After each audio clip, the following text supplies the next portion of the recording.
Good evening. A driver is dead after being struck by a flying wheel on the QEW late this morning. The incident has closed the highway in both directions all afternoon as police investigate. This happened just after 11:30 near the Garden City Skyway.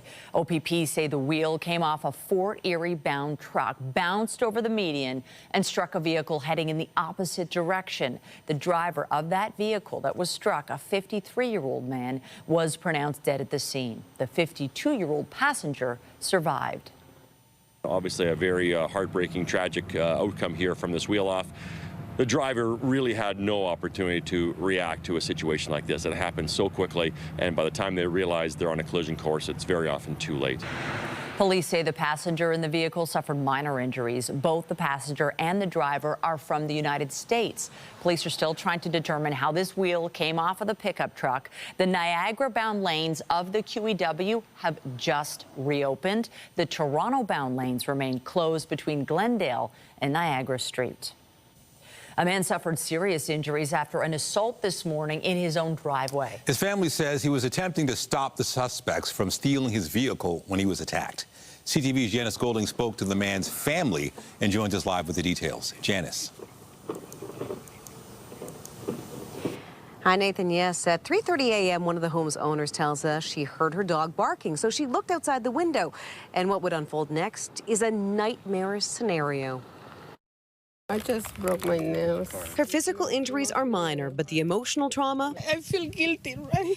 Because I am the one who look at the window and I start making all the commotion. A Toronto woman blaming herself for the injuries her husband sustained after she alerted him to a car thief in their driveway. I started screaming. When I turned around, my husband wasn't inside anymore. He was already out here, right? And I saw him trying to pull the door, and he opened the door. At that point, a man got out from behind the driver's seat. This is when the guy came and started attacking him.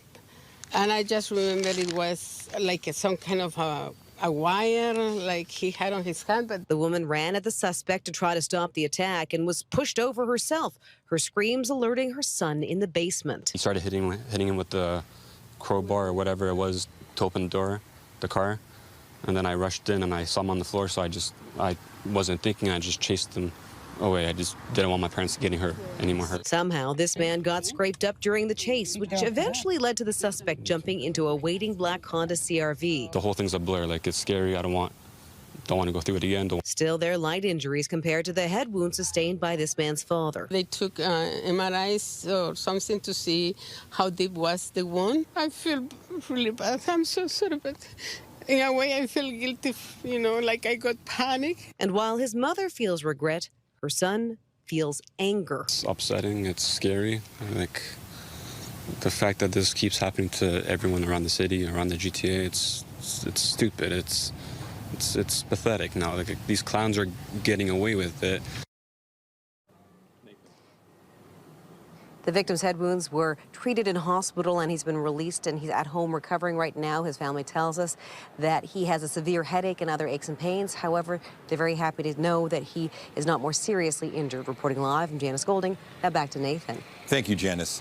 Also tonight, a steep decline in new home sales. Build sounds the alarm with a new report signaling without action, there will be ripple effects.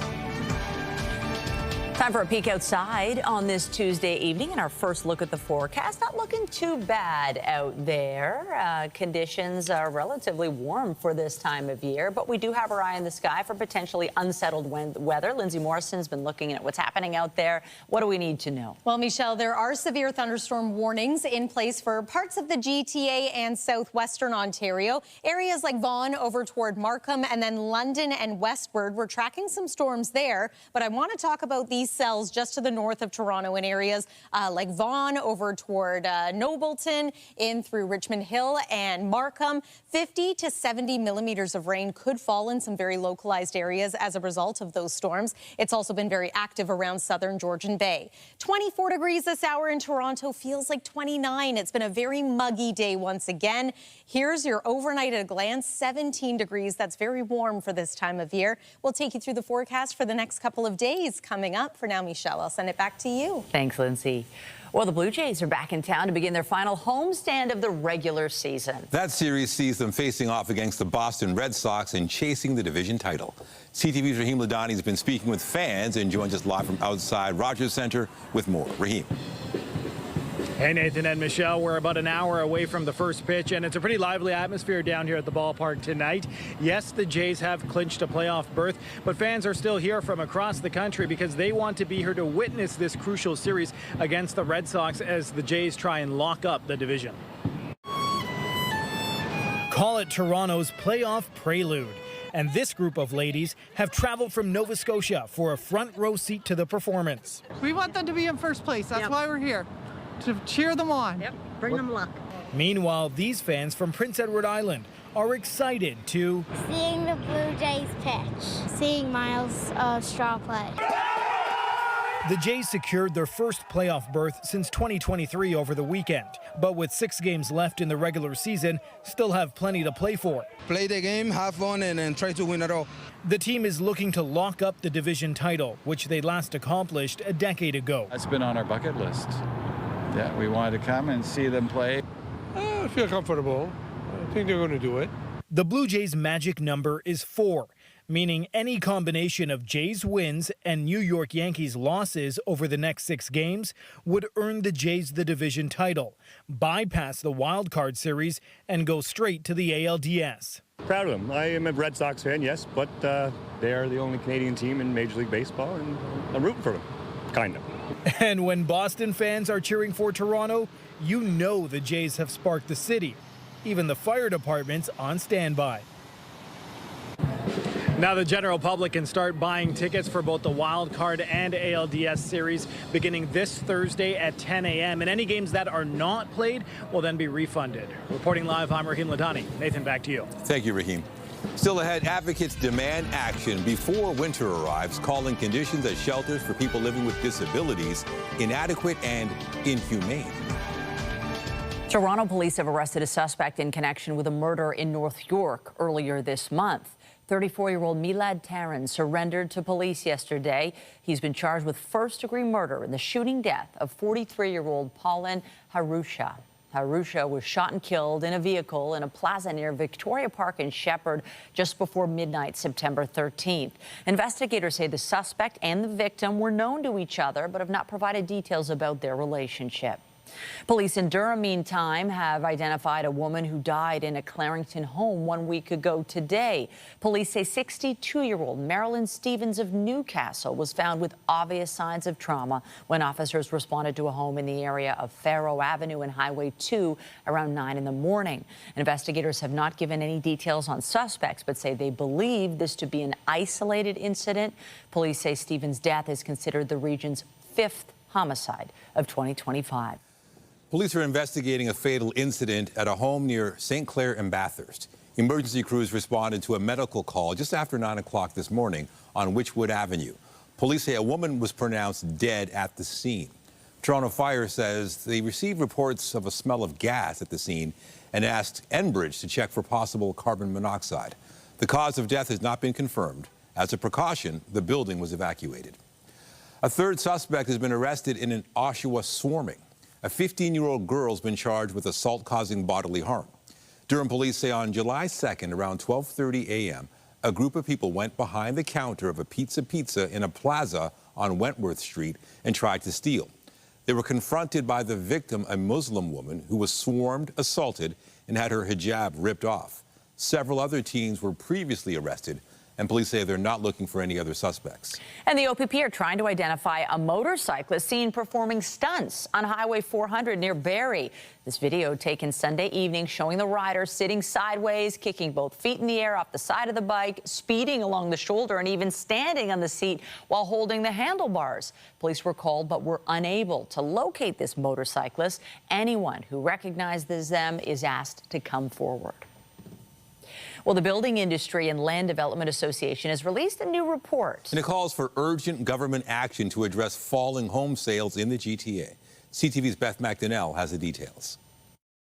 We haven't seen these levels ever since we started keeping sales records in 1980. The housing market is going in a dire direction. That's according to Build, which speaks for more than 1,000 home building, development, and renovation companies in the GTA. We've had the worst August on record and the worst 12 months of sales on record. It points to numbers showing new home sales, which are usually around 1,600, were down last month to just 300. That's a 42% decline since last August, an 81% decrease compared to the 10-year average. Build says it's spreading to other markets across the country too, and warns without action there will be serious ramifications. Unemployment. We're estimating across the country potentially as many as 100,000 construction jobs could be impacted. In the GTA, around 41,000. For people who are looking to buy houses in the next couple of years, the real impact is they're going to see less choice, higher prices, and more competition. Build says a recent federal government initiative to create below-market affordable housing is a step in the right direction, but it's not enough to change the poor outlook. It's pushing for major tax relief. In their fall budget, they need to be including an HST cut on the sale of new homes. Broad, not just limited to first-time home buyers. That will reduce the cost of an average home in the GTA by about $100,000.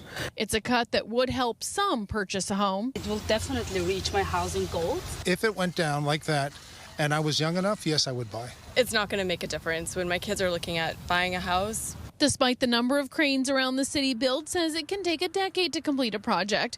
Adding right now there isn't much coming in the pipeline, while the cost of materials and labor don't have wiggle room. The real levers that we have are the government taxes and charges, and all levels of government need to be considering the level of taxation that they're applying to new homes. To get buyers off the sideline and generate economic activity. Beth McDonnell, CTV News. A call for action at City Hall today to make Toronto's shelter spaces better for people living with disabilities. CTV's Allison Hurst tells us advocates describe the current conditions as inhumane. Acile Lavoie has been homeless on and off for 35 years. She suffers from MS, fibromyalgia, and PTSD and says the city's shelters do not accommodate her needs. I have been asking for hose and a bar for my shower installed for over 8 months. Despite her repeated requests, she says management has told her no. Even my PSW says she isn't comfortable helping me shower without a safety bar because of my risk of falling.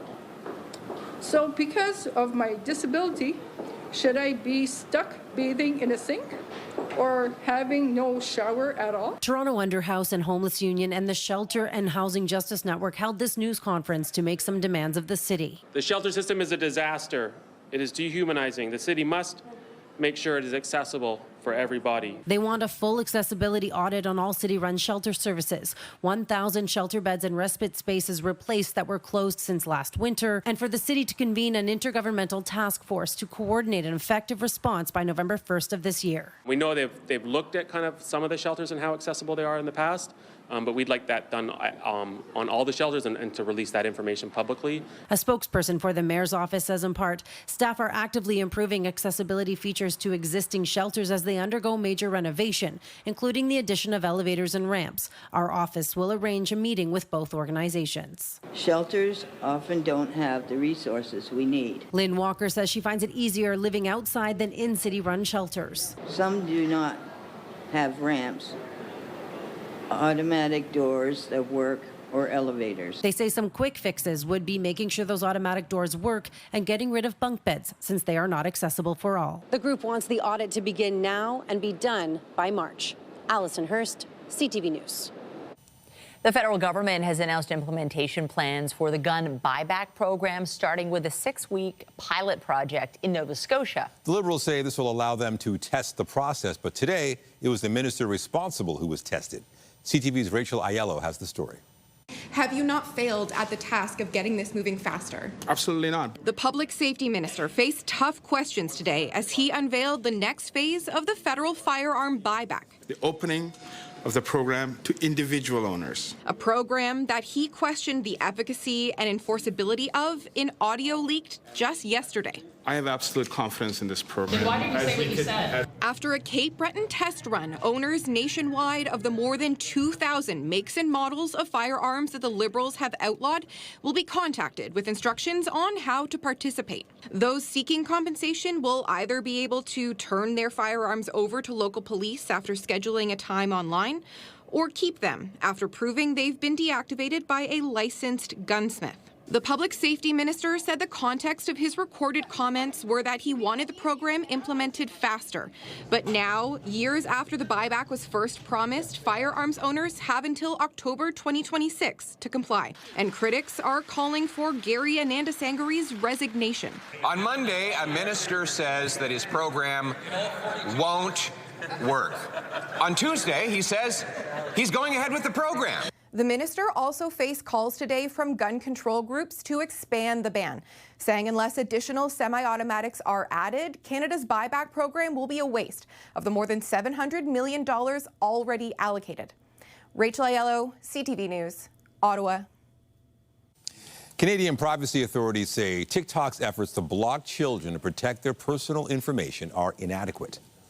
TikTok collects vast amounts of personal information about its users, including children. This data is being used to target the content and ads that users see, which can have harmful impacts, particularly on youth. A joint investigation by federal and provincial officials found hundreds of thousands of Canadian children have accessed TikTok annually, and that TikTok's been collecting and using their personal information. Despite the company saying its video sharing platform is not intended for people under the age of 13. TikTok has agreed to strengthen its communication on privacy measures and enhance methods to prevent underage access. Governments around the world that have been scrutinizing TikTok because of concerns China could use the app to harvest users' data and advance its own interests. At the UN, Canada's Prime Minister co-chaired an event with Ukraine's president. The session with Volodymyr Zelensky focused on Ukrainian children abducted by Russia. CTV's Judy Trin reports. At the United Nations, the Prime Minister and President Volodymyr Zelensky called for the return of thousands of Ukrainian children taken by Russia. Putin has stolen Ukrainian children. Russia first abducted them and deported them. Together with our allies. The most emotional pleas came from their wives. Diana Fox-Carney making her first international speech alongside her husband. As a mother, I simply cannot fathom the horror. What these children have endured is more than unjust. It is inhumane. Their identities are changed, their ties severed, their hopes destroyed. Canada said it's investing in AI technology to help find the Ukrainian children. Only about 1,600 children have been returned to their families. In his address to the General Assembly, President Donald Trump spoke of his frustrations with the continuing war. It was supposed to be just a quick little skirmish. It's not making Russia look good. It's making them look bad. Earlier this summer, during a meeting with Vladimir Putin, Trump hand-delivered a letter from the First Lady calling for the return of the children. Her efforts were acknowledged by Mark Carney in front of European leaders. We welcome the recent powerful appeal to President Putin by the First Lady of the United States to consider the plight of children in ending this war. This is an area of common ground between Carney and Trump at a moment when Canada is breaking with the U.S. in recognizing the state of Palestine. Judy Trin, CTV News, New York. Donald Trump addressed that Palestinian declaration by Canada and some other countries during his speech to the UN General Assembly today. Now, as if to encourage continued conflict, some of this body is seeking to unilaterally recognize a Palestinian state.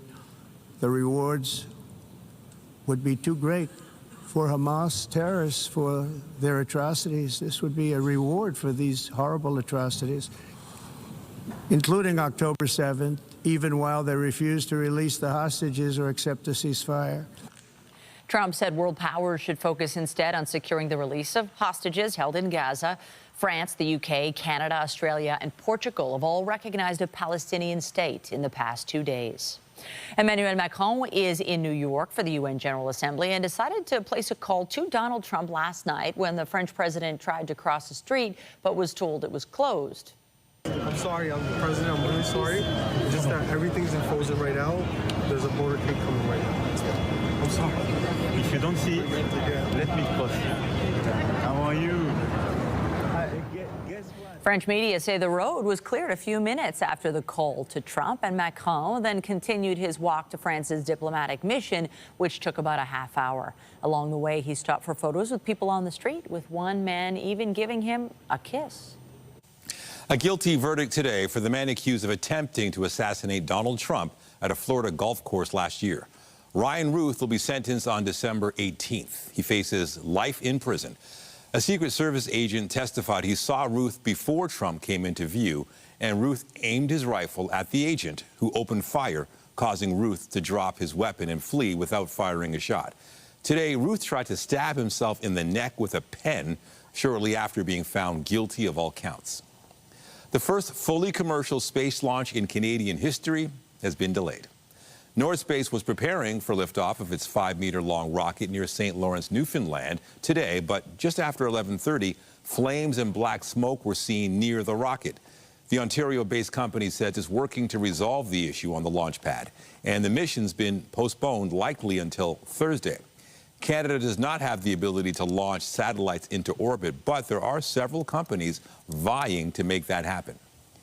Meanwhile, NASA says the flight taking a Canadian and 3 other astronauts around the moon is on track for launch next April and could potentially be moved up to February. London, Ontario's Jeremy Hansen is among the crew for Artemis 2, which should last about 10 days. It's part of a mission that will return humans to the lunar surface for the first time in more than 50 years. It is highly anticipated. Jimmy Kimmel returns to the airwaves tonight, and when he does, he will be joined by a Canadian. Singer Sarah McLachlan is one of the guests announced for Kimmel's first show back after being taken off the air last week. The comedian was removed over comments he made following the killing of conservative activist Charlie Kirk. The move sparking a debate over free speech in the United States. While ABC Disney has allowed the show to resume, it may not be seen in many markets across America. Both Nexstar and Sinclair, who own nearly a quarter of all ABC affiliates, say they will continue to preempt the show. Coming up, an exciting move across the country turns into an expensive saga as a couple is hit with a bill for thousands more to get their belongings from the moving company. We unpack how scammers are boxing in customers with unfair costs. Well, it is fall, and that means it's time for our fall color report. Yeah, the leaves are starting to change, and as of today, Algonquin Park is at about 70% color change, so maybe a great opportunity to head up north this weekend and check them out. Tomorrow, we're a little unsettled once again. We're going to talk about the possibility of showers and thunderstorms, but we remain muggy. It may be fall, but it still feels like summer. A full look at your forecast is coming up, and stay with us. We've got another full night of great shows for you right here on CTV.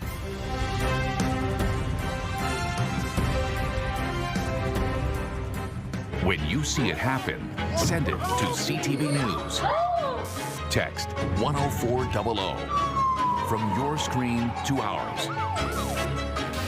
Text 10400. The Vancouver couple saved for years for a cross-country move this summer all the way to St. John's, Newfoundland. But along the way, they say they became another victim of a moving scam, and their lawyer is warning police need to take this seriously again before it gets out of control. CTV's Garrett Barry has the story. Alex Fox and Max Hill have been living with all of these boxes for months.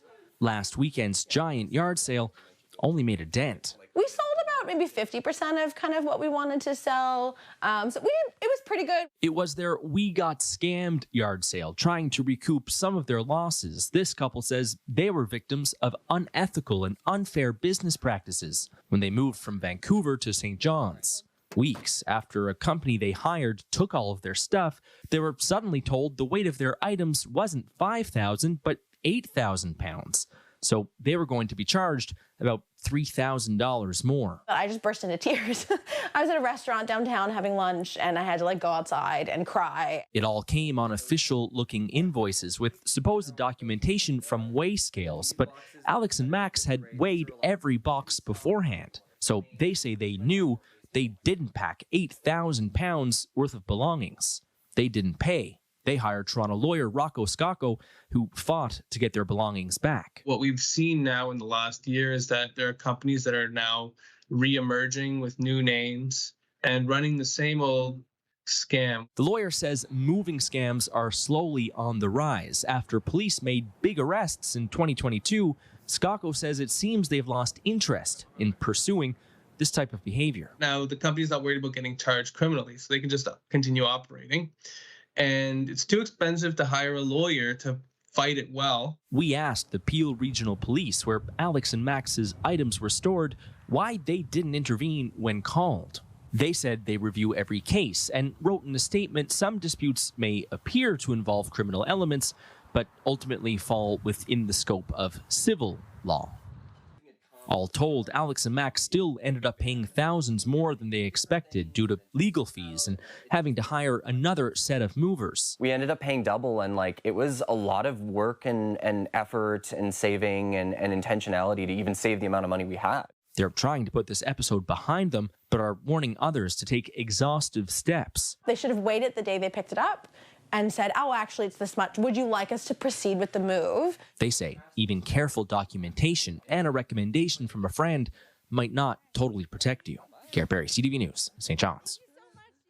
All right, on the bright side, it's the beginning of fall, and we're getting still summer-like weather. It really is nice to be in the 20s, and yes, there's some unsettled conditions, but it's been a pretty decent day. Not bad at all. You know, we had a fair amount of sunshine today, coupled with the heat and the humidity. Overall, not bad at all, but we say that it's unsettled this week, not because it's a washout every day, but because there is that possibility of showers pretty well every day, and we're starting to see them now here in the GTA. Let's show you what it looked like a little bit earlier today. This is some time-lapse video of the clouds rolling in and out.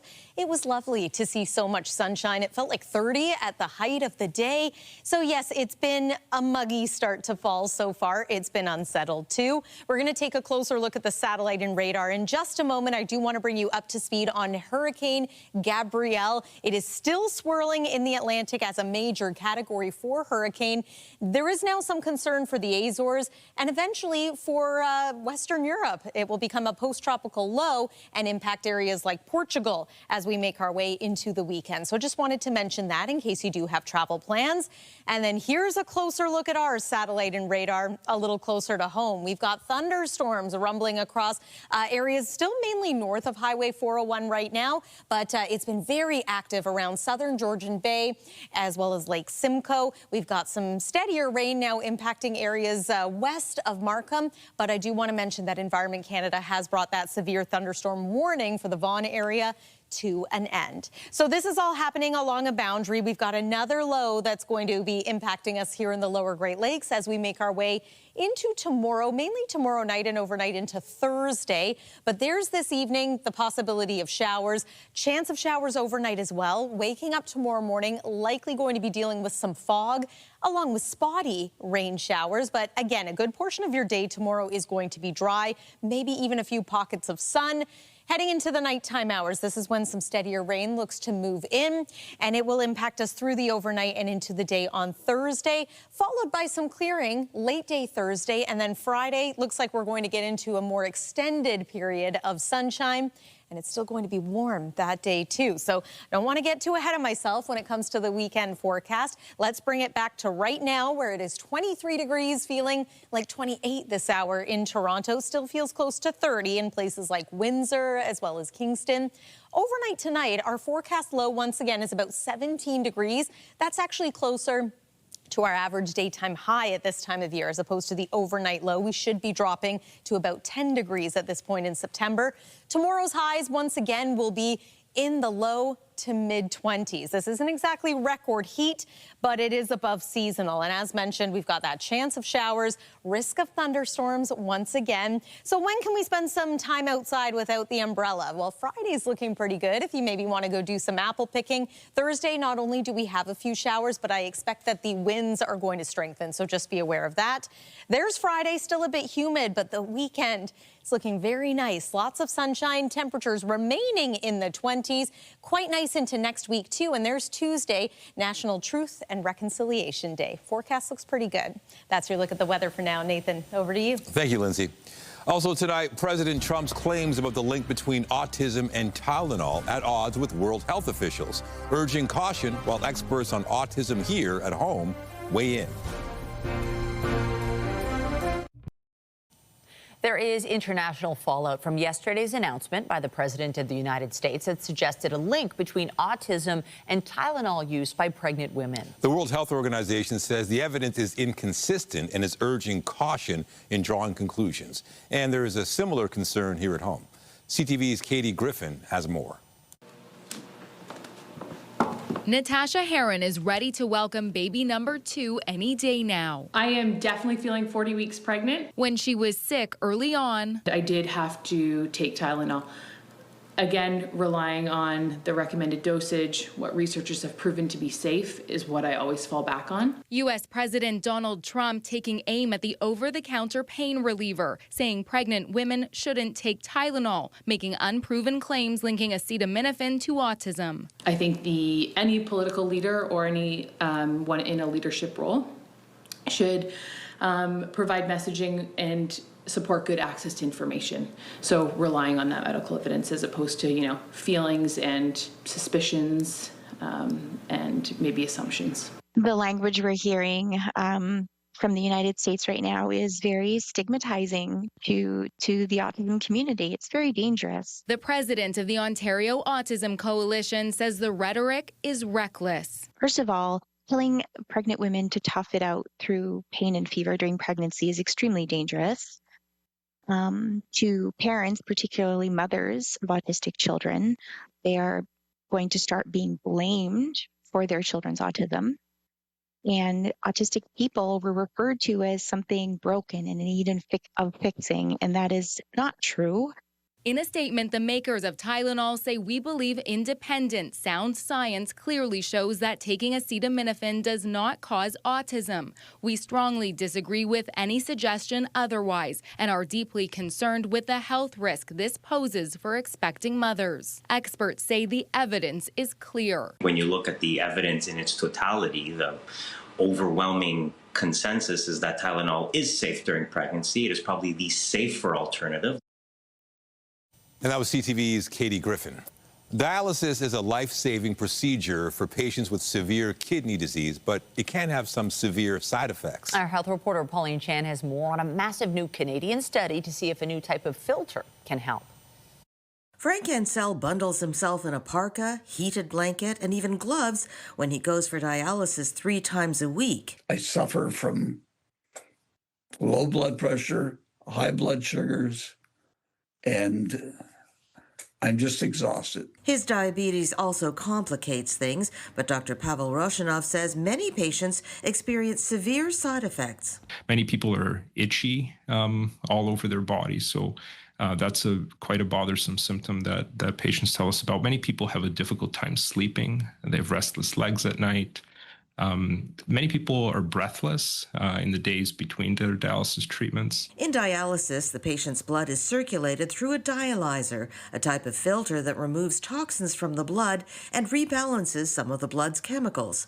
But a new type of filter is now available that promises to do that even more efficiently and filter out significantly more toxins. And so in doing so, we hope that patients will feel better and live longer and stay out of hospital admissions for longer. The study, led by London Health Sciences, is now recruiting some 4,800 participants across Canada. We're conducting a large randomized control trial currently in patients who undergo maintenance, chronic maintenance, hemodialysis. The main problem is the cost of the newer filters, 3 times the cost of the current high-flux filters. The cost to healthcare systems can pretty quickly build up, and dialyzer costs are routinely one of the top costs in a dialysis program. So the researchers will be examining the range of benefits to patients. They hope to complete the study in 5 to 6 years.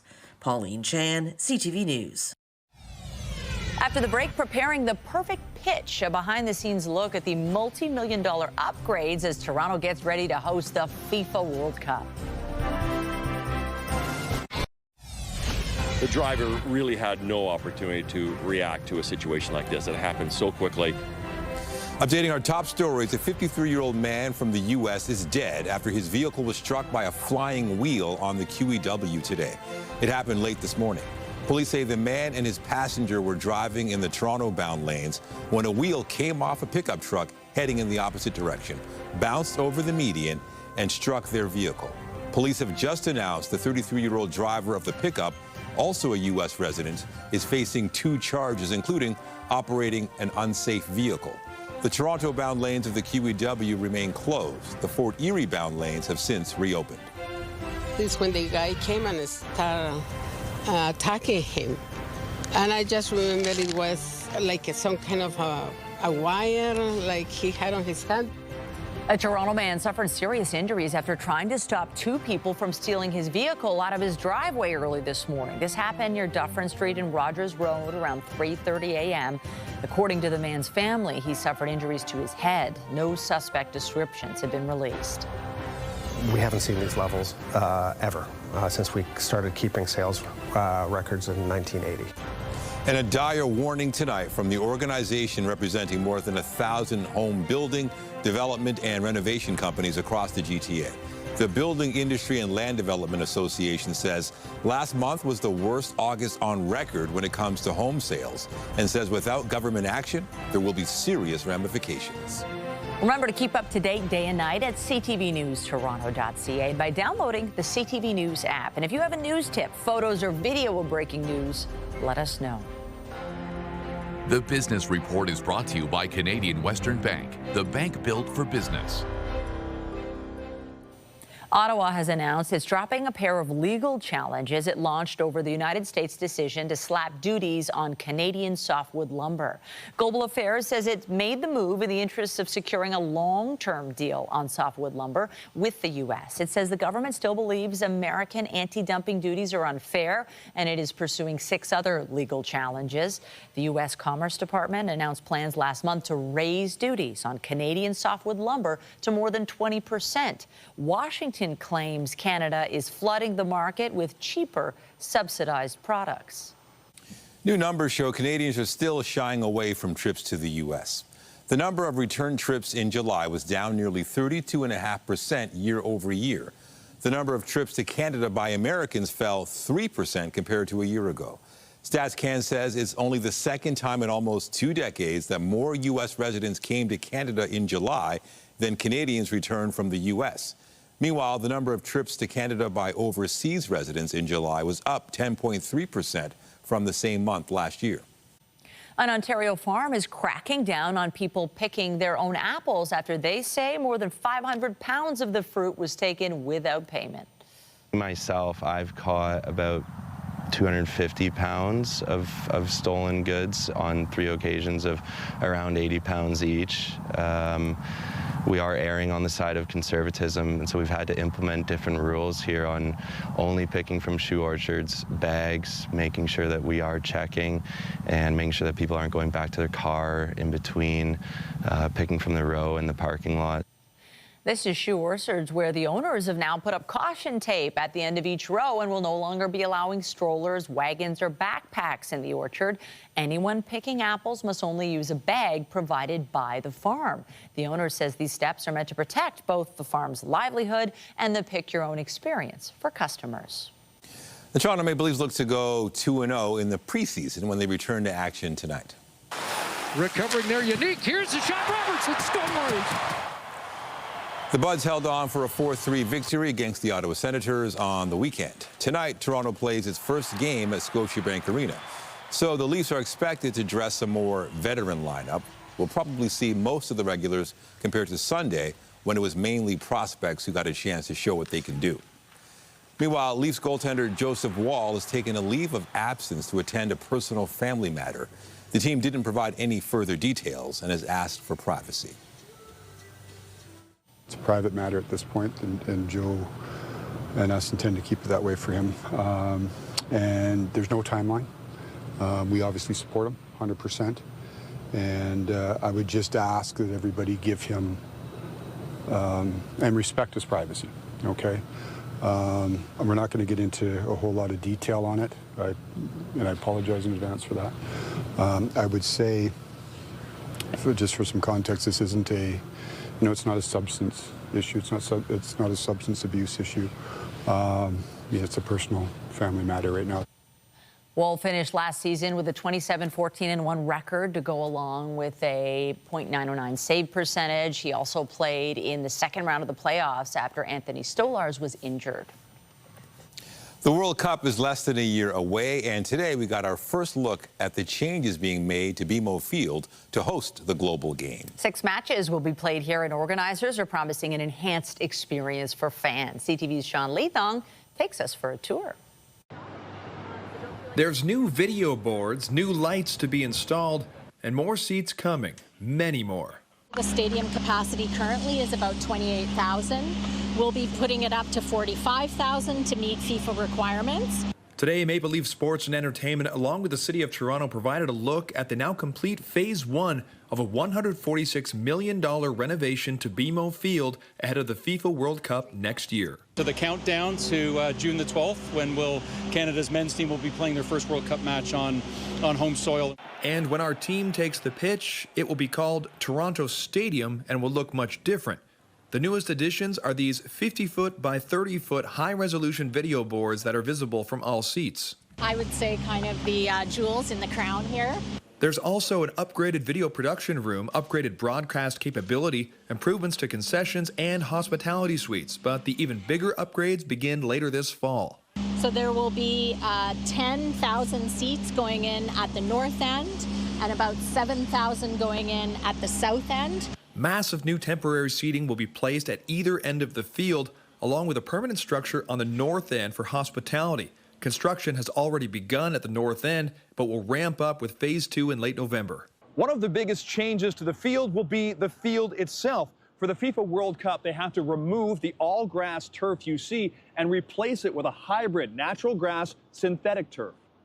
The new turf will be real grass growing through a synthetic base made to FIFA specifications and much more durable. There's a lot of new lighting that's been put into place, principally to really deliver on the broadcast quality that a FIFA World Cup requires. As of right now, MLSC says the project is on time and on budget, with Phase 2 expected to be complete by the spring of 2026.